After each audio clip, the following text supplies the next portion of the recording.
João capítulo 13, dos versos 1 a 16, diz assim: Ora, antes da festa da Páscoa, sabendo Jesus que já era chegada a sua hora de passar deste mundo para o Pai, como havia amado os seus discípulos que estavam no mundo, amou-os até o fim.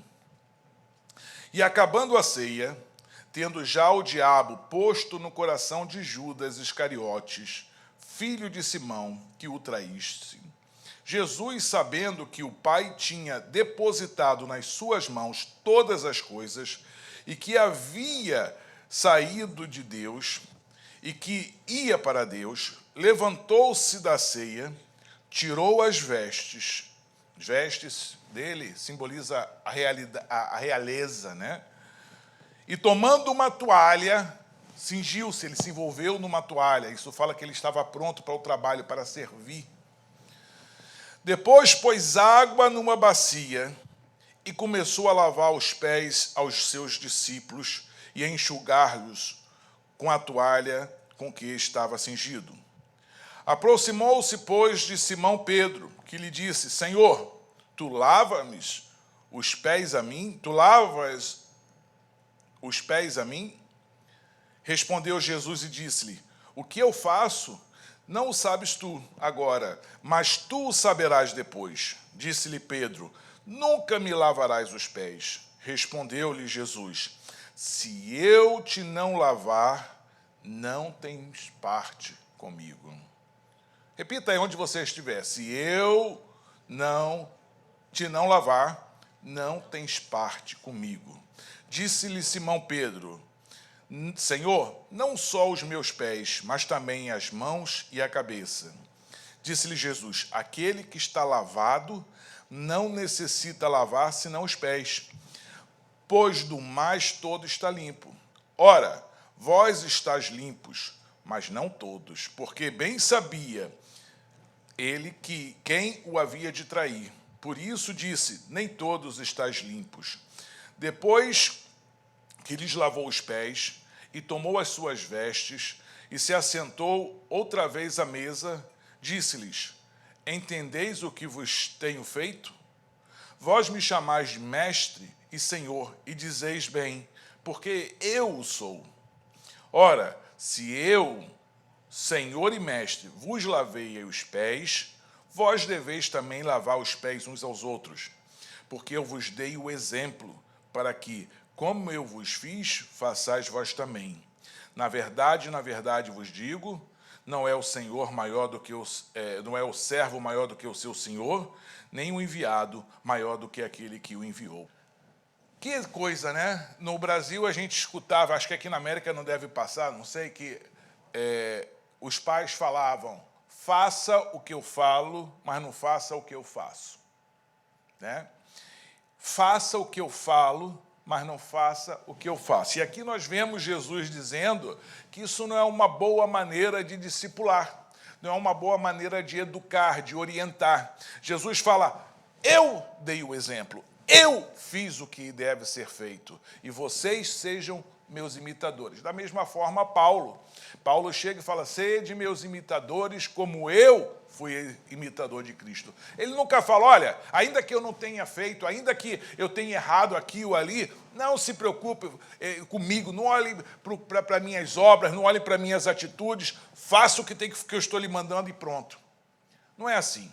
E a gente tem que saber, ter consciência, que o próprio Paulo fala que muitas vezes ele errou, mas ele lutava para combater o bom combate e fazer o que é certo. O seu pai e a sua mãe pode muitas vezes ter errado, mas ele tem que estar sempre buscando dar um bom exemplo, um exemplo que possa ser admirado pelos filhos, para que possa andar nos mesmos caminhos. Senão a coisa fica torta, né? Você faz uma coisa e fala para o seu filho que aquela coisa é errada, aí não funciona. Ele vai crescer e ele vai seguir os seus passos, ele vai seguir o seu exemplo, que é o que ele está vendo. Mas aqui eu queria... esse texto ele é tão rico, é tão profundo, é tão maravilhoso, que a gente às vezes fica impressionado. Acho que existam ainda pessoas que duvidem que a Bíblia é a perfeita palavra de Deus. A palavra de Deus em Romanos 11:33 fala assim: ó profundidade das riquezas, tanto da sabedoria como da ciência, quão insondáveis são os seus juízos e quão inescrutáveis os seus caminhos. Porque quem compreendeu o intento do Senhor, ou quem foi o seu conselheiro? Ou seja, os caminhos de Deus são muito mais altos. A profundidade da palavra de Deus é inalcançável para a nossa mente. É muita riqueza. Quanto mais você estuda, quanto mais você penetra, você aprende, vai comendo, vai se enchendo, mas você vai vendo que sempre tem mais. Sempre há mais. Sempre existe um novo mistério. Sempre existe uma nova revelação. É demais, é incompreensível na limitação da nossa mente. É demais. Um exemplo que eu quero dar algumas coisas que você vê no Velho Testamento. O pastor André está preparando um trabalho sobre o estudo do tabernáculo. Isso é interessante porque o tabernáculo do deserto, que é onde o povo ia para adorar a Deus, aquele tabernáculo todinho simboliza Jesus Cristo. Todo ele é uma manifestação, é uma declaração daquilo que estava por vir, que era Jesus Cristo. Todo o simbolismo ali aplicado, tudo significava Jesus Cristo, a sua graça, o seu amor e a sua misericórdia. Mas se você, para entender esse texto aqui, você tem que primeiro entender a lei. Por isso que nós não devemos desprezar o Antigo Testamento, como alguns os fazem. Porque sem o Antigo Testamento, muitos dos mistérios revelados no Novo Testamento não poderão ser jamais compreendidos. Então, o que acontece é que, quando você vai ao Antigo Testamento, uma das coisas principais que você entende é que Deus havia separado duas tribos principais em Israel, que eram tribos que de uma viria os sacerdotes. Todos nós sabemos que essa tribo se chamava tribo de Levi. E de Levi Deus separou Arão e fez dele o primeiro sacerdote. E Deus disse que de sua descendência viriam todos os sacerdotes. Então era um cargo perpétuo que enquanto ele estivesse vivo, ele seria o sumo sacerdote, e ao falecer, ele passaria para o seu filho. E as coisas caminharam assim por séculos. Porém, com o tempo, quando Israel foi dominada pelo Império Romano, se percebeu a influência, o poder que o sacerdote exercia sobre o povo. E alguém disse assim, sabe o que? Esse negócio deles terem um cargo para sempre não é saudável. Não é politicamente correto, não é politicamente agradável aos olhos de Roma. Então vamos fazer o seguinte, vamos botar um sacerdócio anual. E aí de ano em ano o sacerdote passou a mudar. Não porque Deus mudou, mas porque o homem forçou que assim fosse. Então, quando você estuda o Novo Testamento, você vê logo no começo o nascimento de um homem chamado João Batista. E talvez muita gente hoje na igreja não dê a importância que João Batista teve, não entende a importância que João Batista teve para o Evangelho. João Batista era filho de um sumo sacerdote. Tanto que quando o pai dele, recebeu a revelação da vinda de João Batista, ele o recebeu dentro do Santo dos Santos. E no Santo dos Santos somente o sacerdote entrava. O Antigo Testamento, o templo era dividido em três partes. Tinha o átrio, que era a área da congregação, o santo lugar, que era o altar onde os levitas habitavam, onde eles trabalhavam, e atrás tinha um véu que permitia com que entrasse dentro do Santo dos Santos, mas somente o sumo sacerdote podia lá penetrar. Então, podemos entender que João Batista, ele era o único filho daquele sumo sacerdote. E que, pela lei, João Batista, então, deveria ter sido o herdeiro do sacerdócio de Arão.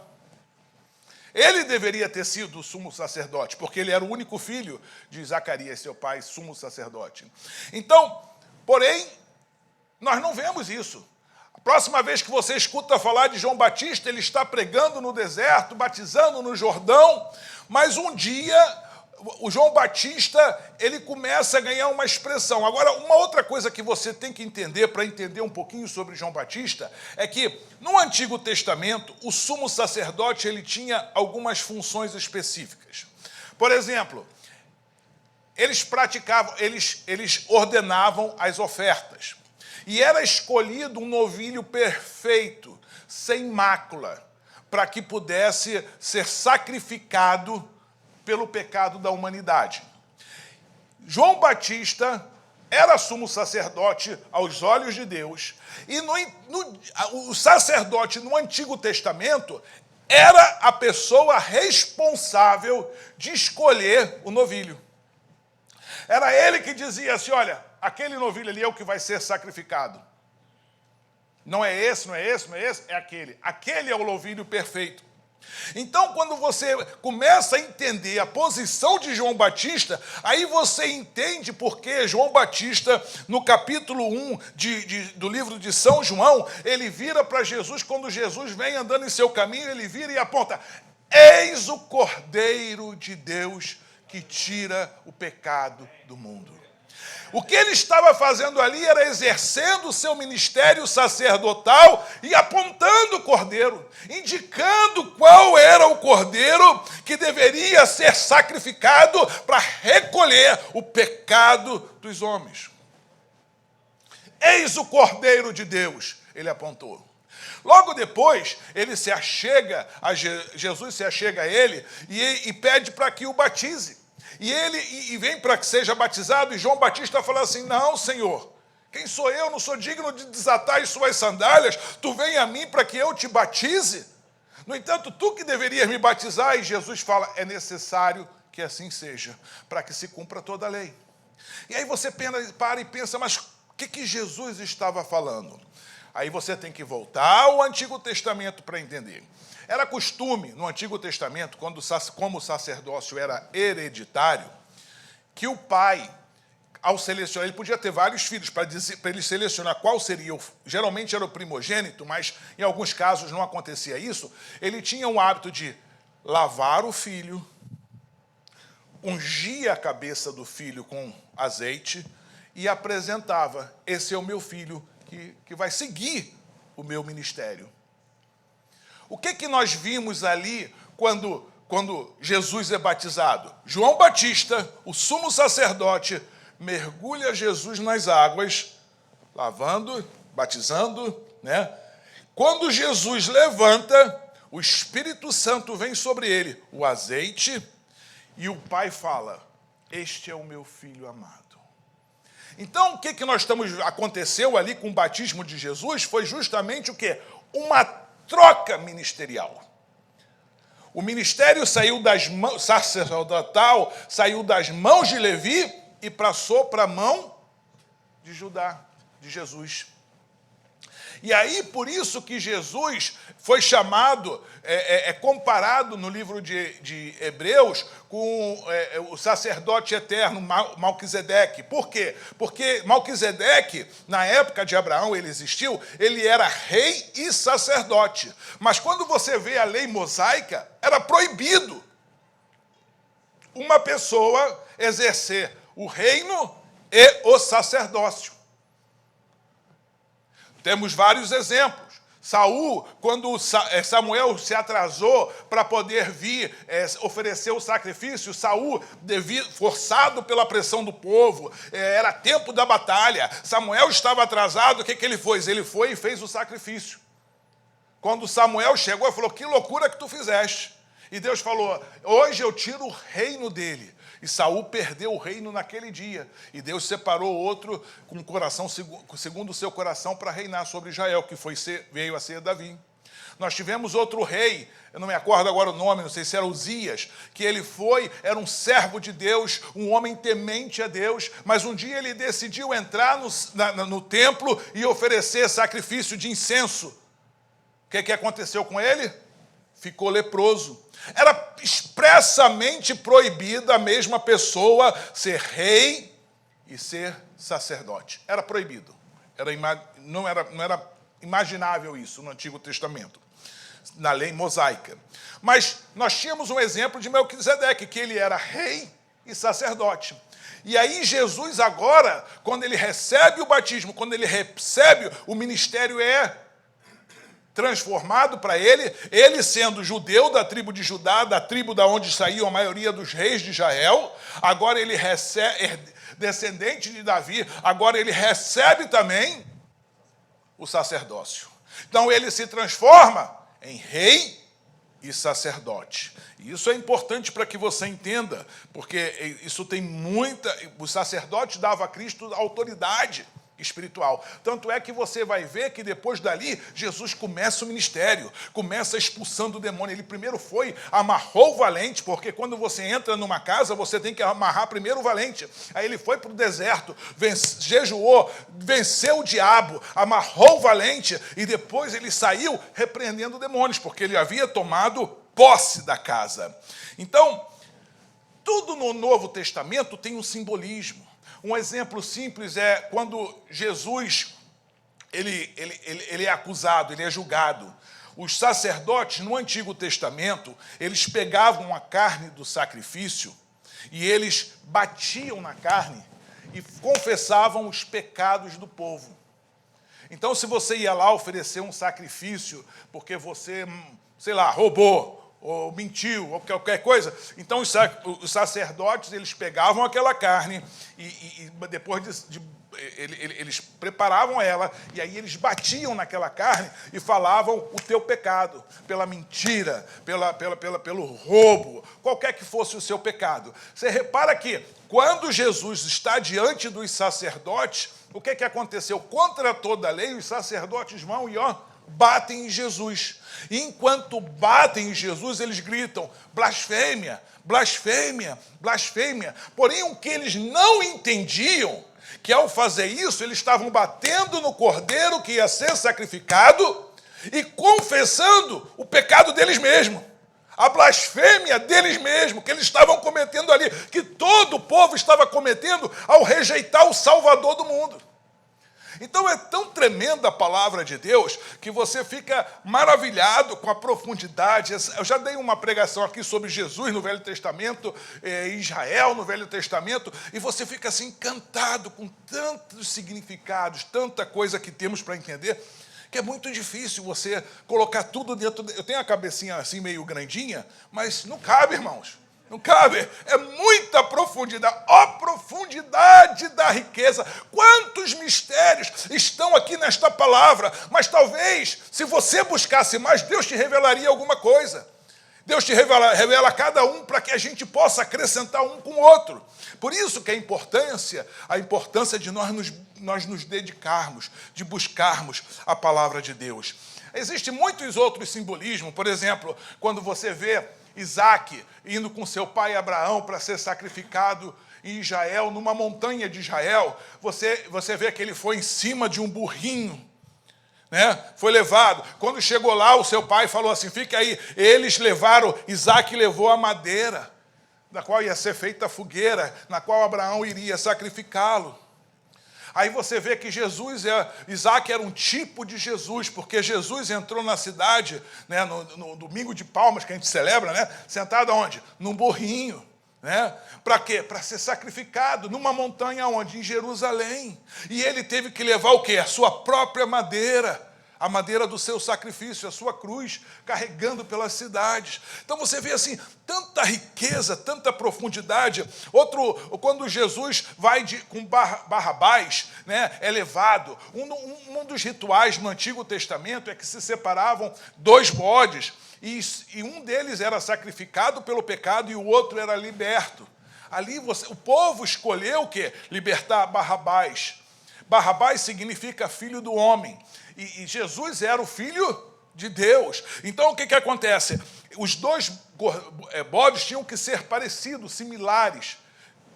E ninguém sabe isso na Bíblia. Eu creio que Barrabás devia ter uma certa aparência física com Jesus, talvez não estou garantindo isso.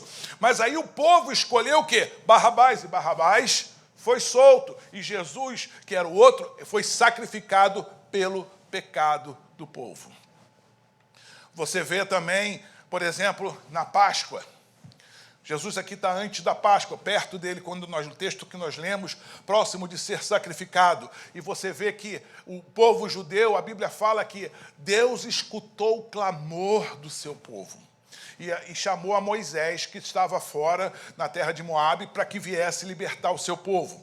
Então, Deus escutou o clamor do seu povo. No dia da 10ª praga, Deus ordenou que eles sacrificassem um cordeiro, que simboliza Jesus.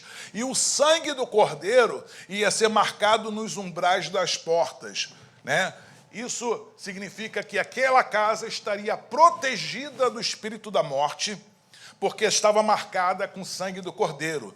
Nós estamos protegidos da morte eterna, o guilhão da morte já não está mais sobre nós, por isso que Paulo fala, ó morte, onde está, ó morte, o teu guilhão? Porque Jesus já pagou o preço pela nossa morte. Então aí nós temos, quando o espírito da morte vier, ele é passageiro, ao fechar os nossos olhos aqui e abrir os nossos olhos para Deus, amém? Então, era marcado os umbrais da porta. Eram 3 marcas que se faziam. Essas 3 marcas têm 2 simbolismos diferentes. Primeiro, uma na esquerda, uma na direita e uma no centro. Simbolizavam as cruzes que estavam lá no Calvário. Jesus, ao do centro, ao seu lado, duas outras pessoas sendo crucificadas, 2 pecadores sendo crucificados. Outro sentido que nós podemos encontrar aí, são muitos, eu não tenho tempo para ficar falando, que já estou vendo aí que já está quase 11h40, eu ainda estou na introdução, mas que, por exemplo, aquelas 3 marcas de sangue, se você conecta elas, você vai formar o quê? Um triângulo, certo? Um triângulo com a base embaixo. Por quê? Porque o próprio Senhor, ele disse para Moisés que quem originou tudo aquilo foi o povo quando clamou.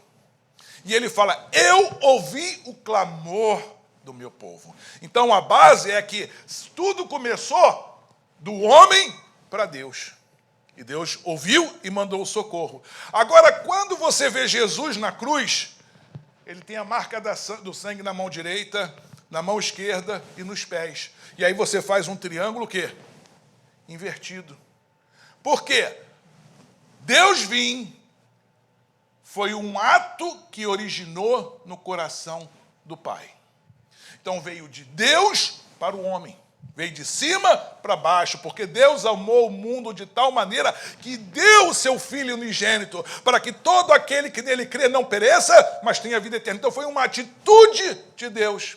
E os judeus, apesar deles não entenderem isso, eles escolheram justamente o que eles chamam de estrela de Davi para estar na bandeira de Israel, que é justamente a mistura, aquela estrela é a mistura de um triângulo de cabeça para baixo com um triângulo invertido, simbolizando que, primeiro, Deus escutou o nosso clamor e, segundo, Deus enviou o nosso Salvador. Amém? Então, é muita riqueza, muita profundidade. E quando nós estivermos estudando o livro, o Tabernáculo, com o pastor André, vai ser uma fase muito especial. Vocês não devem perder. Acho que vai ser algo muito legal. Espero que todos já estejam aqui, né? O pastor, segundo me falou, não sei se conseguiu, ele está tentando comprar uma maquete.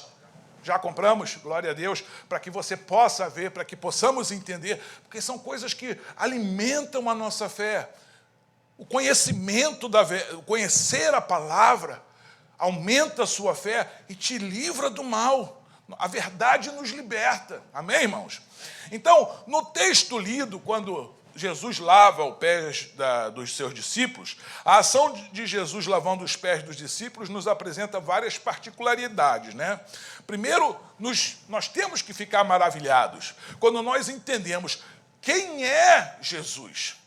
Quem é Jesus?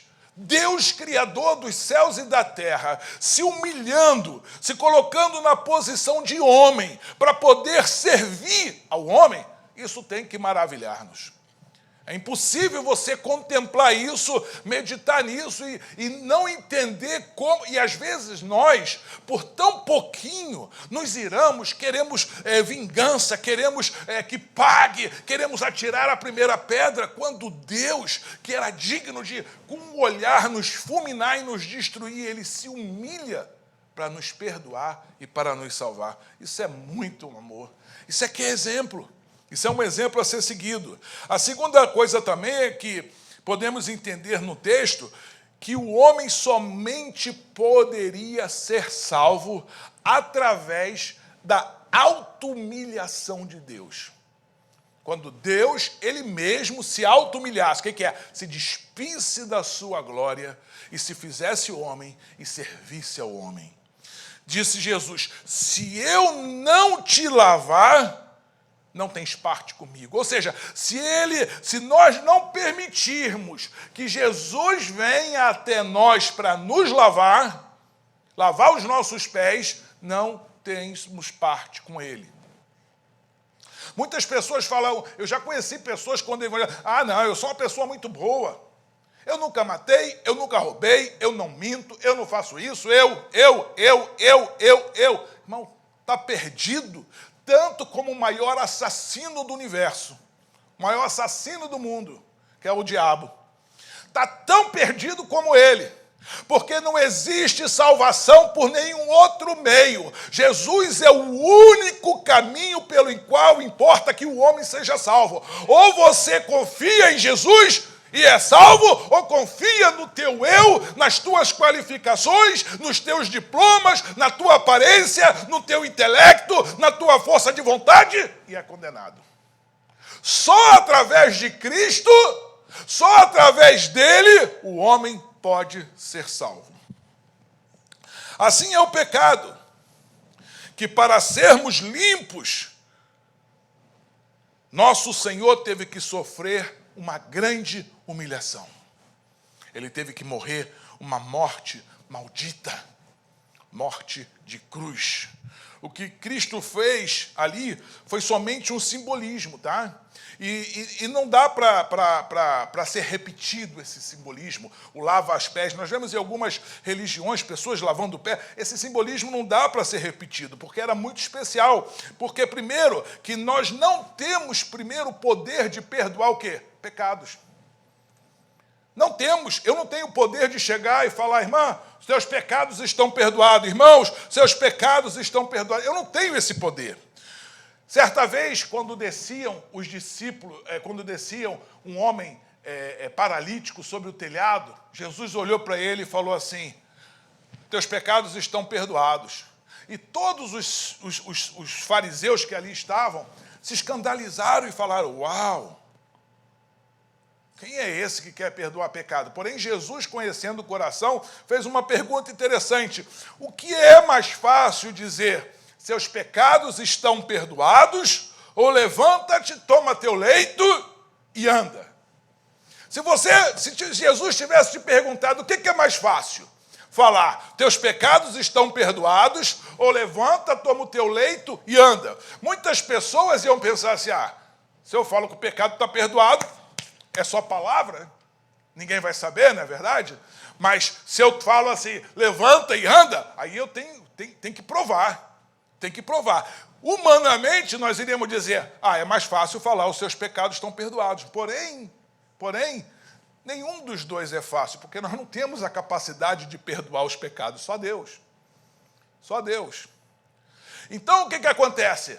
Jesus, ele fala então para o homem, levanta-te, toma o teu leito e ama, porque ele tinha autoridade, tanto para perdoar pecados, para salvar, como para curar e restaurar o homem. Os únicos pecados que nós podemos perdoar de uma pessoa, eu sei que isso passou pela tua cabeça, porque a Bíblia fala, mas não devemos perdoar? Sim, os únicos pecados que nós podemos perdoar de uma pessoa são os pecados cometidos contra nós mesmos. E aí nós já encontramos uma grande batalha, não é verdade? Porque muitos de nós... Não, peraí. Eu vou perdoar? Eu vou simplesmente perdoar aquilo que ele ou ela fez comigo? Não vai ter nenhuma retribuição, não vai sofrer nenhuma consequência, não vai ter que pagar nenhum preço, simplesmente assim perdoar. Mas é isso que o Senhor espera. Devemos perdoar a quem nos ofende. A Bíblia fala, Efésios 4:32, Antes, sede uns para com os outros benignos, misericordiosos, perdoando-os uns aos outros, como também Deus vos perdoou em Cristo. Olha, devemos perdoar uns aos outros. Se eu piso no teu pé, você tem que me perdoar. O dia que você pisar no meu pé, eu tenho que te perdoar. Então, esse pecado, eu posso perdoar, que foi ofensa contra mim. Amém? Colossenses 3,13. Suportando-vos uns aos outros e perdoando-vos uns aos outros. Se algum tiver queixa contra o outro, assim como Cristo vos perdoou, assim também fazei vós. Perdoe. Quantos que estão de casa aí tem alguém que te magoou, que te ofendeu, que você está triste com ele, que você desejava realmente que essa pessoa pagasse um pouquinho? A Bíblia está falando para você, perdoe. Assim como Deus te perdoou, perdoe. Mateus 6,14, porque se perdoardes os homens as suas ofensas, também vosso Pai Celestial vos perdoará a vós. Aí está no texto, porque se perdoardes aos homens as vossas ofensas, também vosso Pai Celestial vos perdoará a vós. Então, eu posso perdoar quando a ofensa é para mim. Agora, repara uma coisa interessante. No fundo, quando eu perdoo uma pessoa que me ofendeu, eu estou abençoando principalmente a quem? A mim. Porque Jesus, na cruz do Calvário, ele falou, Pai, perdoa-os, porque não sabem o que fazem. Não foi? E eu te pergunto, aqueles que crucificaram a Jesus, o que a Bíblia fala que aconteceu com eles? Deus os julgou. Jesus fez o que tinha que fazer, mas a justiça veio da mesma forma. Mas Jesus estava livre de qualquer culpa, porque ele perdoou. Estevão, da mesma forma. E todas as vezes, a nossa obrigação é perdoar, é orar, é abençoar, mas quem vai decidir o que está no coração daquela pessoa, se ela se arrepende ou não, é Deus. Meu papel é não odiar. Meu papel é amar. Meu papel é interceder. Meu papel é liberar o perdão e deixar Deus trabalhar com ela. Amém? Agora, um segundo aspecto deste cerimonial nos remete novamente ao Antigo Testamento.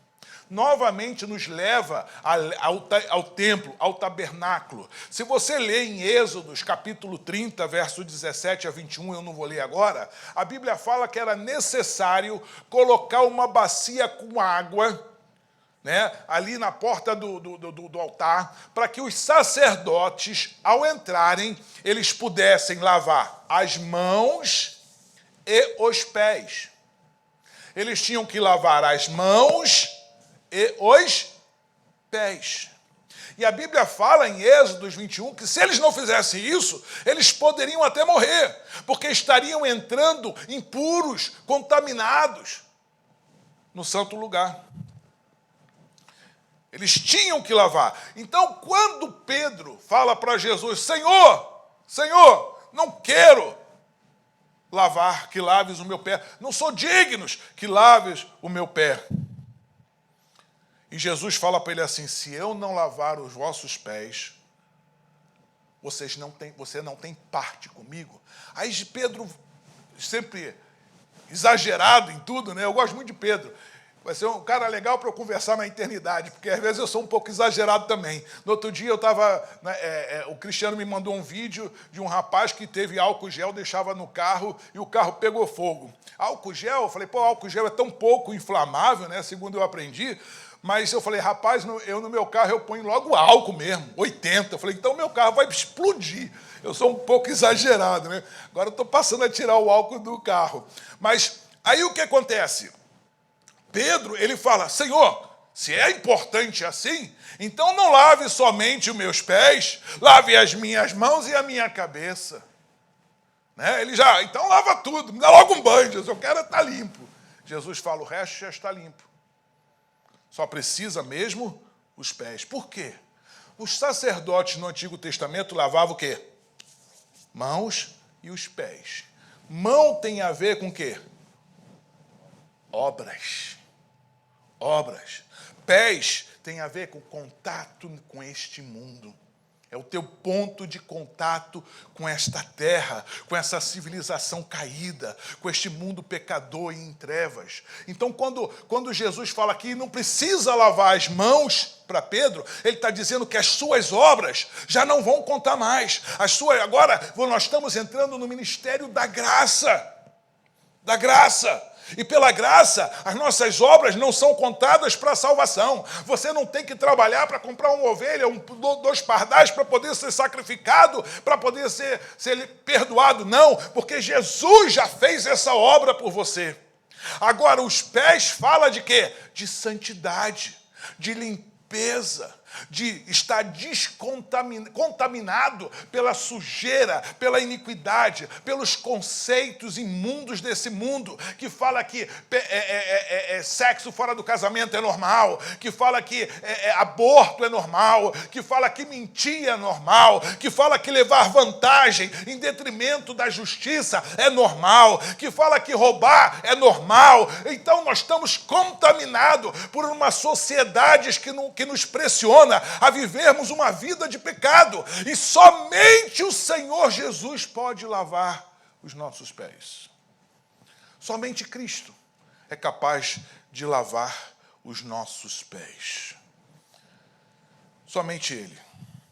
Mão simboliza obras. Os pés aqui simbolizam santidade. Santidade.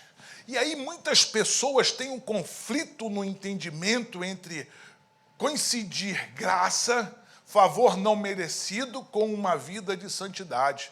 Bom, mas se eu estou sobre a graça, por que eu tenho que viver em santidade? Deus perdoa tudo mesmo. É um conflito que eu já encontrei muitas pessoas que têm, e até líderes que têm esse conflito, e não entendem o que está escrito em Tito, capítulo 2, verso 11 e 12. Eu queria que você marcasse na sua Bíblia esse versículo. Tito, capítulo 2, verso 11 e 12. Diz assim, não sei se o Guilherme consegue projetá-lo aí, Tito 2, 11 e 12. Porque a graça de Deus se ha manifestado. O que é que se manifestou? A graça. Nós estamos embaixo da graça. Não é por obra, é favor não merecido. A graça de Deus se ha manifestado, trazendo salvação a todos os homens. Sem a graça, estávamos perdidos. Agora, o que a graça faz? Olha o que a graça faz. Ensinando-nos que... Então, a graça, ela veio, trouxe salvação e te ensina que, renunciando à impiedade e às concupiscências mundanas, vivamos neste presente século sóbria, justa e piamente. Então, o que acontece? A graça veio para nos ensinar a vivermos em santidade, de maneira justa, de maneira moderada, sóbria. Então a graça, na realidade, ela não é um passaporte para a iniquidade. A graça, na realidade, ela é o instrutor da santidade. Porque você que foi agraciado de tão grande favor, não tem como não vir a amar esse Deus tão bom, que pagou o preço pela sua dívida, e ser grato a Ele, e querer servi-lo de todo o coração, de toda a alma e de todo entendimento, a menos que você ainda não tenha entendido o que é graça, a menos que você ainda não tenha conhecido esse Deus misericordioso. A menos que você não tenha conhecido. E repara que Jesus, pegando aquela bacia, ele colocou a água. A água é um símbolo do Espírito Santo.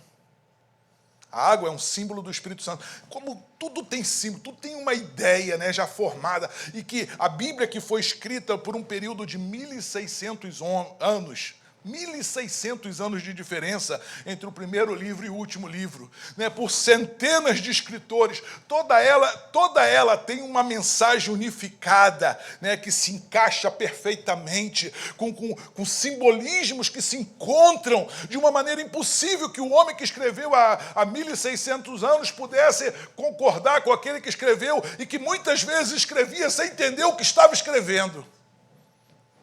Impossível. Então, A água simboliza o Espírito Santo. Jesus envia o seu Santo Espírito. Ele fala, é necessário que eu vá para que ele venha, para nos convencer do pecado, da justiça e do juízo. O Espírito, ele veio para nos convencer do pecado, para nos lavar da iniquidade. O Espírito usa a palavra, porém muitos não têm ouvido. Outro dia eu estava meditando e falando, pensando, né? Às vezes a gente queria tanto, né? Falar assim, ai Senhor, como eu gostaria de ter vivido no tempo que o Senhor estava aqui na terra. Que privilégio que Pedro, Paulo, Tiago e João tiveram de poderem sentar ao seu lado e perguntar sobre qualquer questão que tivessem dúvidas. Às vezes na vida nós temos tantos conflitos, né? Tantas questões que a gente às vezes fala, ai Senhor, o que é o certo a se fazer? O que deveríamos fazer nessa situação? Qual é o caminho certo a andar neste momento? Às vezes nós temos esses conflitos porque somos humanos, somos naturais. E outro dia eu estava orando ao Senhor, falei, Senhor, que privilégio, que dificuldade, quão bom seria se nós pudéssemos falar pessoalmente com o Senhor, para poder, ou até que o Senhor enviasse um anjo que se manifestasse em nome de Jesus e nos orientasse em situações difíceis. E aí o Espírito Santo ministrou o meu coração e me fez lembrar do homem no inferno, de Lucas 16. Quando ele no inferno, ele disse para Abraão, pai Abraão, vai lá, ou envia o Lázaro, ou vai um de vocês lá, dos mortos, para que os meus familiares possam entender e crer. E Abraão fala, eles têm a lei e os profetas. E quando eu vi aquilo, eu falei, quando passou isso no meu coração, assim, eu senti que era o Senhor falando comigo, eu falei, Senhor. E aí o Espírito Santo falou para mim assim, você tem o Espírito e a palavra. Ouça-os. Ouça-os. Desobstrua a sua mente, o seu coração. Tome um tempo para você e Deus e para a palavra, para que você possa ouvir a direção do caminho que você deve andar, da decisão que você deve tomar, o que é certo a se fazer diante das encruzilhadas da vida, das muitas opções que às vezes aparecem, tentando obstruir, escurecer a verdadeira vontade de Deus para o teu caminho. Ouça o Espírito Santo que te lava, medite na palavra que te purifica. A palavra também simboliza a água, ela te purifica. Jeremias 15, 19, fala, já acabou meu tempo, né? Portanto, assim diz o Senhor, se tu voltares, então te trarei e estarás diante da minha face. E se apartares o precioso do vil, serás como a minha boca. Torne-se eles, ou seja, os mundanos, aqueles que estão perdidos, venham para você, mas você nunca volte para eles. Mas o Senhor está falando que se separar o vil do precioso, serás a minha boca. Muitos, amado, a Bíblia fala na parábola das 10 virgens, que 50% das virgens, todas eram virgens, todas esperavam um noivo. Significa que todas um dia tiveram conhecimento, entenderam a palavra, mas delas 50% não tinham o Espírito Santo. 50% devia viver uma vida de iniquidade, sem o Senhor. Então, quando o noivo veio, elas ficaram. Que triste, o homem mais amaldiçoado da história para mim é Judas. Porque ele esteve próximo, ele foi contado como um dos 12 apóstolos. E, no entanto, se perdeu. Foi contado como um dos 12 principais discípulos de Jesus, escolhido pessoalmente, chamado especificamente por Cristo. E, no entanto, se perdeu. Que homem, que grande perda. A palavra de Deus fala, mas os cuidados deste mundo e a sedução das riquezas sufocam a palavra de Deus. Os cuidados desse mundo e a sedução das riquezas ou dos prazeres, né, deste mundo sufocam a palavra e ela fica infrutífera. Está em Mateus 13, 22. Em Mateus 13, ainda 14, 15, fala assim: e nele se cumpre a profecia de Isaías que diz: ouvindo, ouvireis, mas não compreendereis. E vendo, vereis, mas não percebeis. Porque o coração deste povo está endurecido, e ouviu de mau grado com os seus ouvidos e fechou os olhos, para que não veja com os olhos, e ouça com os ouvidos, e compreenda com o coração, e se converta, e eu os cure.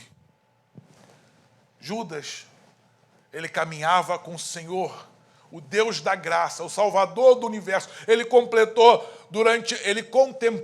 durante os 3 anos de ministério de Jesus, Jesus ressuscitando mortos. Ele contemplou Pedro, ele viu até Pedro, um servo de Deus, andando sobre as águas. Ele viu Jesus andando sobre as águas. Ele se maravilhou em Marcos 4, quando Jesus ordenou que o vento cessasse, que as águas acalmassem. Ele se maravilhou quando viu pessoas sendo ressuscitadas, quando Lázaro, já fedia, mandou que tirasse a pedra, e Lázaro saiu lá de dentro atado. Aquele que estava morto, apodrecido, saiu dali do túmulo para ter vida. Ele contemplou tudo isso, e no entanto a palavra de Deus fala que o coração dele estava nas riquezas. Ele era o tesoureiro da igreja, e ele roubava. Ele roubava. O coração dele estava no tesouro, nas riquezas, e não na experiência que ele estava tendo, na oportunidade, na preciosidade de ter o Criador dos céus e da terra ao alcance das suas mãos. E muitos de nós fazemos ainda hoje as mesmas coisas. Temos a palavra e o Espírito e não damos ouvido. Preferimos dar atenção à política, à economia, gastar nosso tempo nos prazeres, na televisão, e muito pouco no conhecimento daquele que é digno de salvar a sua alma. Colocamos o nosso prazer em primeiro lugar e Deus em segundo lugar. Judas buscou primeiro se satisfazer. Ele, na realidade, Judas, quando entregou a Jesus, os historiadores falam que a intenção dele não era que Jesus morresse, não. Na realidade, Judas era um revolucionário. Ele era um político. Quase que eu falei um petista, não, mas é um bolsonarista, não sei. Ele era um político. Ele queria que Jesus levantasse a nação de Israel para reagir contra o domínio que estava estabelecido naquela terra pelos romanos. Ele queria isso. E por isso ele entregou Jesus na intenção de forçá-lo a usar o seu poder. Só que ele cogitava das coisas terrenas e não das coisas espirituais. Ele não entendia que o Senhor veio para pagar o preço, assim como nenhum do povo de judeu, a maioria do povo judeu não entendeu que o Messias veio para ser o cordeiro que tira o pecado do mundo. Por isso ele nasceu numa manjedoura, como um cordeiro deve nascer, para dar a sua vida. Mas um dia ele vai voltar, amados. E ele vai voltar. E agora a Bíblia fala que ele vai voltar não como cordeiro. Aqueles que esperam que Jesus venha como um cordeiro manso, quão enganados estão. Aqueles que pensam que Jesus vai vir como um cordeiro, que pode ser chicoteado, maltratado, humilhado, se pode cuspir nele, quão enganados estão. A Bíblia fala que ele vai botar os seus pés em Jerusalém e vai batalhar a batalha do Armagedon. A Bíblia fala que ele vai vir que o céu vai se rasgar do ocidente ao oriente e vai vir com toda a sua glória, e atrás dele vão estar milhares e milhões de anjos e milhões de pessoas que aceitaram ao Senhor Jesus. Quem sabe naquele dia eu estarei lá. né? Quem sabe quando aqueles que estiverem na terra e olharem para o céu e virem o céu se rasgando e descendo aquela carruagem, dando glórias, dando honra, cantando louvores, aquele que é digno de receber a honra, a glória, o louvor e a adoração. Lá vão estar os anjos do Senhor, lá vai estar Pedro, lá vai estar Paulo, lá vai estar Tiago, lá vai estar todo aquele que um dia aceitou a Jesus Cristo como Senhor e Salvador para vir estabelecer o reino de Deus na terra. Ele não virá mais como uma ovelha para ser morta, mas virá como rei para julgar as nações. E nós que estamos na igreja ou na sua casa, quando eu falo na igreja espiritual, o que tu tens feito de Cristo?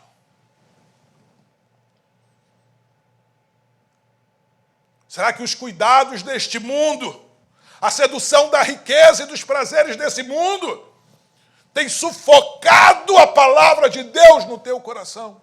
Você escuta ela aqui, você até fala, oh, que maravilha, sai dessa porta e já esquece tudo. Não guarda, não cria raízes, não forma semente, a semente não forma vida, não produz frutos, porque os seus interesses estão corrompidos, o seu coração está engrossado, está na hora de ser quebrantado, ungido com azeite do Espírito Santo, e o seu foco, a sua visão mudar, em nome de Jesus, porque a palavra não falha, cada palavrinha, cada tio que foi escrito na palavra se cumpre. E a Bíblia fala, e eu vou terminar aqui a minha mensagem com essa mensagem, com esse versículo, que está em Hebreus 12, 14. Hebreus 12, versículo 14. Diz assim, segui a paz com todos e a santificação, sem a qual ninguém verá o Senhor. Amém? É para todos. É para mim, é para o pastor André, é para cada um dos irmãos aqui e para toda a humanidade que nos assiste, todos os irmãos que nos assistem através deste vídeo. É para todo mundo.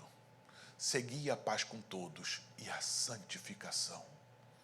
Essa santificação que nós precisamos permitir que Jesus nos lave. Eu mesmo não consigo me santificar, mas eu preciso confessar os meus pecados a Cristo, pedir perdão a Ele e pedir que Ele me ajude nas minhas debilidades, nas minhas fraquezas. Todos temos batalhas, temos pontos fracos. Todos. Você não é o pior dos seres humanos, não. Todos temos. O pastor não é o melhor dos seres humanos, ele também tem. Todos temos lutas. Paulo tinha, Pedro tinha, todos têm, todos temos. Mas quando nós confessamos e falamos, Senhor, ai de mim, pecador, me ajuda nesta minha fraqueza, porque eu não consigo me largar. Abre o teu coração. A Bíblia fala que Deus odeia sepulcro caiado. Sabe o que é sepulcro caiado? É aquilo que tem podridão dentro, mas por fora tem uma aparência branquinha, limpa, né? Está perfumado, bem arreglado, mas por dentro é podridão. Abra o teu coração, deixe que Deus penetre e veja o que tem que ser modificado.